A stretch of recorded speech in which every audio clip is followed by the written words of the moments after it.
Hello everyone, welcome to EduTap. My name is Niharika Walia Bhatnagar और मैं आपके साथ में हूँ फॉर आवर 10 मिनट सीरीज। और आज हम बात करने वाले हैं रिगार्डिंग आर सीआईबी एग्जामिनेशन। एक इम्पॉर्टेंट टॉपिक है जिसका नाम है सेंसिटिविटी एनालिसिस। ये टॉपिक पेपर में आपको स्टेटमेंट्स की फॉर्म में ज़्यादा पूछा गया है, दो इसमें न्यूमेरिकल भी है। बट आज हम इसको समझेंगे ये कंसेप्ट है क्या इन डिटेल, जल्दी से, ताकि हम इसे अच्छे से कर पाए पेपर के अंदर। अलॉन्ग विद दिस एवरीवन, अगर अभी तक आपने हमारे कोर्सेज को रिव्यू नहीं किया है, जल्दी से जाइए और हमारी पीवाईपी बुकलेट यानी प्रीवियस ईयर पेपर्स की बुकलेट डाउनलोड कर लीजिए, ताकि आपको आइडिया हो जाए पिछले पेपर्स में केस स्टडीज कैसी थी, आपको आइडिया हो जाए पेपर की प्रिपरेशन कैसे करनी है और कहाँ कहाँ से क्वेश्चंस आते हैं, जो कि बहुत इंपॉर्टेंट है। बिकॉज अगर मेरे को पता होगा कि पेपर कैसा होता है, तो मेरे को प्रिपरेशन करते समय पता होगा कि मैं कहाँ से पढ़ना शुरू करूँ और क्या पढ़ना चाहिए और कैसे पढ़ना चाहिए। So for all that you should definitely go through the PYQs. All you need to do is जाइए हमारी वेबसाइट पर और वहां से इसे डाउनलोड कर लीजिए, and that is absolutely free. चलिए शुरू करते हैं सेंसिटिविटी एनालिसिस। अच्छा, सेंसिटिविटी क्या होती है? कोई एक चीज जो मेरे को ज्यादा अफेक्ट करेगी, मैं उस चीज के लिए सेंसिटिव हूँ, इसी को हम कह सकते हैं। जैसे कोई कहते हैं कि मैं डस्ट एलर्जिक हूँ, तो सेंसिटिविटी उनकी वहां है। वैसे ही जब हम लोग कैपिटल बजटिंग के अंदर मॉडल्स बनाते हैं, मतलब कैपिटल बजटिंग में हमने क्या लिया होगा, अपने कैश फ्लोज लिए होंगे, हमारे जो एनपीवी के लिए हम यूज करते हैं डिस्काउंटिंग फैक्टर, उसको लिया होगा। हमारे पास आउटफ्लो है, जो एक बारी में पैसा जाएगा, इनफ्लोज हैं, जो पैसे आएंगे स्लोली सडनली, मुझे सब जानना है। और उनमें कोई बदलाव आएगा तो क्या होगा? क्या अगर मेरा इनिशियल इन्वेस्टमेंट जो मैंने सोची थी वो नहीं गई, तो क्या मेरा पूरा का पूरा प्रोजेक्ट हिल जाएगा? उससे मेरी आने वाली इनकम कम हो जाएगी या ज्यादा हो जाएगी? इन सब चीजों को देखा जाता है सेंसिटिविटी एनालिसिस में। सेंसिटिविटी बेसिकली कहता है कि देखिए, इन्वेस्टमेंट में अनसर्टेनिटी तो है ही, उस अनसर्टेनिटी के साथ डील करने का क्या तरीका है। अनसर्टेनिटी आपकी कॉस्ट में भी हो सकती है, जो आप पैसा लगा रहे हैं, रेवेन्यू में भी हो सकती है, जो आप पैसा कमा रहे हैं। लेकिन अगर ऐसा कुछ हुआ तो क्या हमारा कैपिटल बजटिंग का वो मॉडल एकदम से ढह जाएगा? सेंसिटिविटी एनालिसिस आपको बोलता है कि कोई एक चीज भी बदली आपकी प्रोडक्ट प्रोजेक्शंस के अंदर, तो वो किस तरीके से आपको इम्पैक्ट कर सकती है।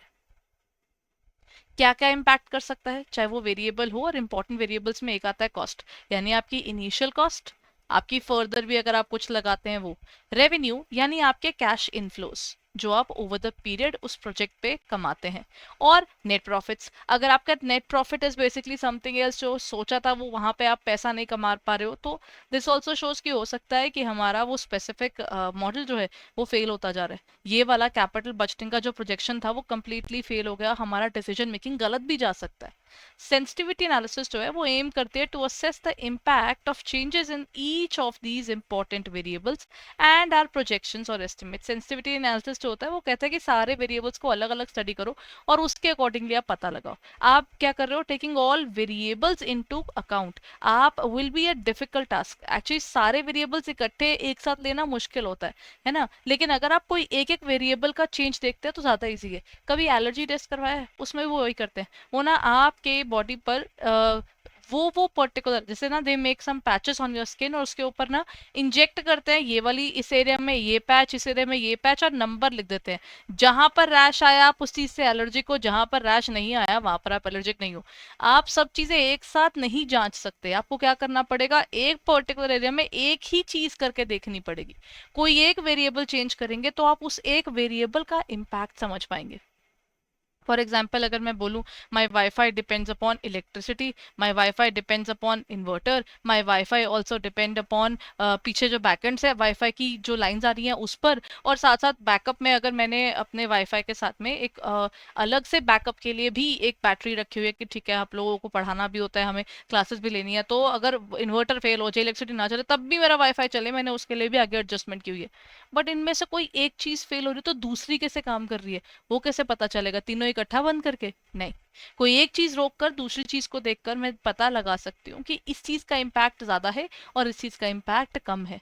जैसे इन्वर्टर, अगर इलेक्ट्रिसिटी नहीं है तो I know my inverter is working, inverter के थ्रू मेरा वाईफाई चल रहा है, मुझे कोई प्रॉब्लम नहीं आएगी। अगर इन्वर्टर में कोई इशू आ गया तो मेरे पास वो स्पेसिफिक बैकअप बैटरी भी है, जिसके अंदर से मेरा कुछ टाइम के लिए क्लासेस का काम हो जाएगा। अब मैं इंडिविजुअली हर एक का इम्पैक्ट देख पाऊंगी ना, कौन सी कितनी देर चल जाएगी। जैसे इन्वर्टर 8 घंटा चल जाएगा, मान लीजिए वो बैटरी 4 घंटा चल रही है, आई नो कि मेरे पास कितने घंटे का बफर है बिना इलेक्ट्रिसिटी के काम करने के लिए भी।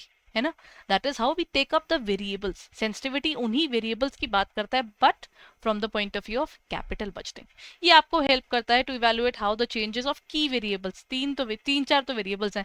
टाइम आ गया, कैश इनफ्लो आ गया, कैश आउटफ्लो आ गया और डिस्काउंटिंग फैक्टर आ गया. यही मेन तो पॉइंट्स हैं. ये आपको हेल्प किस चीज में करते हैं? This safeguards investments against uncertain future.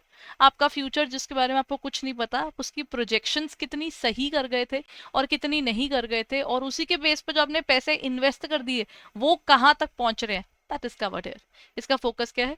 ये कॉस्ट, रेवेन्यू और प्रॉफिट्स, उनका इम्पैक्ट नोट करता है. कितना है लेकिन इंडिविजुअली. ये इम्पैक्टिंग फैक्टर्स को स्टडी करते हैं एनपीवी या आईआरआर मॉडल के ऊपर.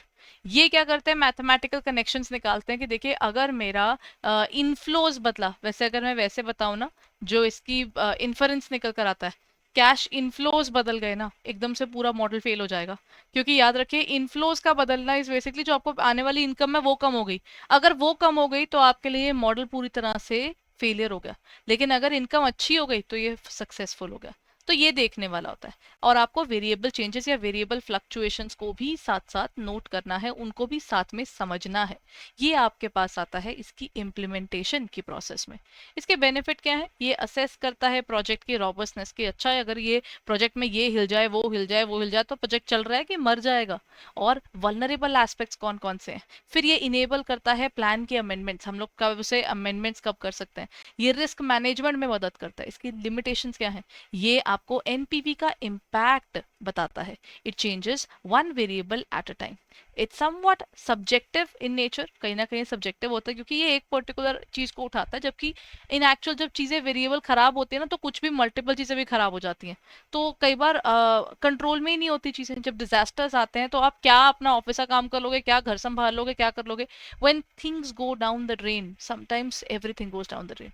सो दिस इज टू सब्जेक्टिव कि one thing at a time will go wrong. नहीं, कई बार मल्टीपल चीजें भी खराब होती हैं. जब इंसान का समय खराब आता है तो कुछ भी होता है ना. And it depends upon the analyst perception. अब एनालिस्ट कितनी दूर तक का विजन रख रहा है उस पर भी बहुत डिपेंड करता है कि वो हर एक पर्टिकुलर एस्पेक्ट को कितना अच्छे से समझ पा रहा है. तो वो प्रायोरिटाइज तो कर पाएगा कि कौन सी चीज पहले करनी है और कौन सी चीज बाद में, और कौन सी चीज अभी प्रायोरिटी नहीं है, जब आएगी तब करेंगे, है ना.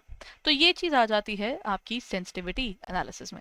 आई होप ये सेशन आपके लिए हेल्पफुल था, और अगर था तो प्लीज जल्दी से जाकर हमारी वेबसाइट रिव्यू जरूर कीजिए. आपको हमारी वेबसाइट पे क्या मिल जाएगा? आप चले जाइए edutap.in पर. As soon as you go on to the edutap.in website, आपको वहां पर क्या मिलेगा?